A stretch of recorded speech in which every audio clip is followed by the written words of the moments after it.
Hey, salut Chloé. Salut Frigo.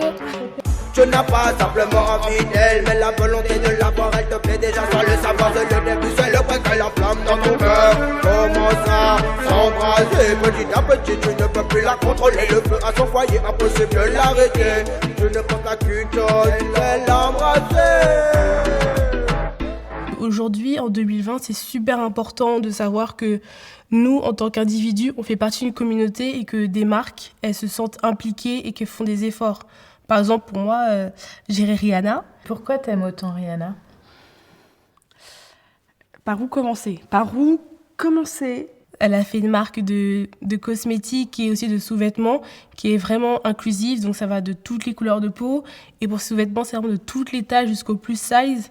Et je trouve qu'on se sent plus concerné. Benetton, ça m'évoque ce côté j'ose, je le fais et je suis engagé.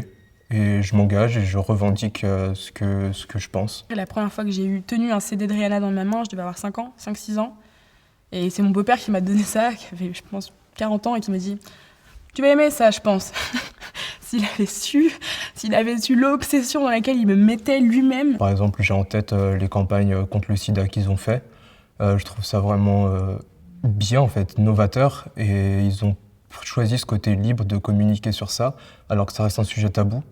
Et du coup, le fait qu'on se dise, on prend un sujet tabou et justement, de ce tabou, on le montre et on ose le faire, c'est dingue. Et qu'est-ce que t'aimes justement dans les marques qu'elle a créées? Fenty, par exemple, Fenty Beauty. Ce truc, quand je l'ai acheté, on est presque vide maintenant, mais quand je l'ai acheté, ce truc, je suis allée dans la boutique, je suis allée dans le Sephora, c'est la première fois de ma vie qu'en fait, je prenais un truc qui était direct de ma couleur. Où il fallait pas que je fasse des mélanges entre différentes couleurs. C'était juste qu'on avait pensé à moi, en fait. Elle appartient aujourd'hui au groupe LVMH. C'est quand même la première femme noire à entrer dans cette grande maison. Ce qui me touche vraiment chez Nike, c'est notamment les valeurs que véhicule cette marque. C'est une marque qui n'a pas peur de prendre des risques. Elle s'est engagée sur plein de sujets. Et c'est notamment elle qui a introduit, par exemple, le football féminin. Et si on a une Coupe du Monde en France qu'on n'a malheureusement pas gagnée, mais si médiatisée, c'est en partie grâce à cette marque.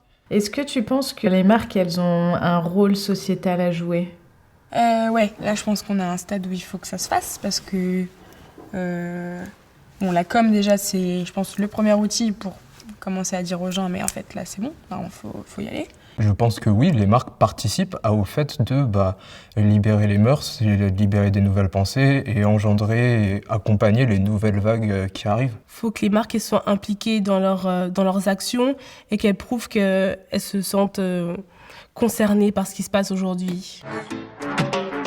Tu n'as pas simplement envie d'elle, mais la volonté de l'avoir, elle te plaît déjà sans le savoir. C'est le début, c'est le point que la flamme dans ton cœur commence à s'embraser. Petit à petit, tu ne peux plus la contrôler. Le feu à son foyer, impossible de l'arrêter.